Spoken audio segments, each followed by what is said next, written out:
पहिली महत्त्वाची बातमी आहे, शिवरायांनी सुरत लुटली नाही या देवेंद्र फडणवीसांच्या वक्तव्यावरून राजकीय आरोप प्रत्यारोप अजूनही थांबत नाहीयेत। भाजपला इतिहास माहित नाही असं जयंत पाटलांनी म्हटलंय, तर जयंत पाटलांनी आत्मपरीक्षण करावं असं विखे पाटील यांनी म्हटलंय। पाहूया। माझं अगदी स्पष्ट मत आहे की महाराजांना लुटारू म्हणणं योग्य नाही। त्यांनी कधीही लूट केलेली नाही, सर्वसामान्यांना त्यांनी कधीही त्रास दिलेला नाही।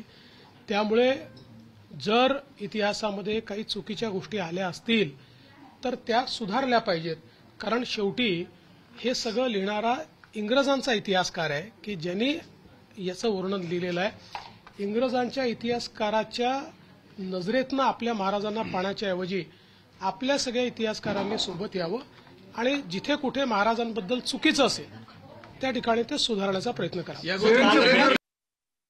अनेकांनी त्याचं वर्णन करताना कृष्णाजी अर्जुन केळुस्कर यांनी त्यांच्या छत्रपती शिवाजी महाराज चरित्र लेखमालेतून हेच उल्लेख असाच केलेला आहे।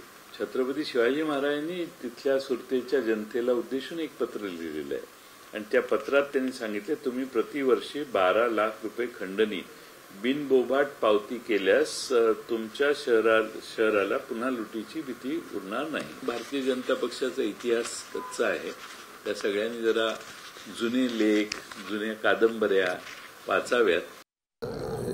जयंतरावने एक आत्मपरीक्षण करण्याची गरज आहे की महाराष्ट्राची लूट मागच्या 15 वर्षामध्ये 20 वर्षात कोणी केली।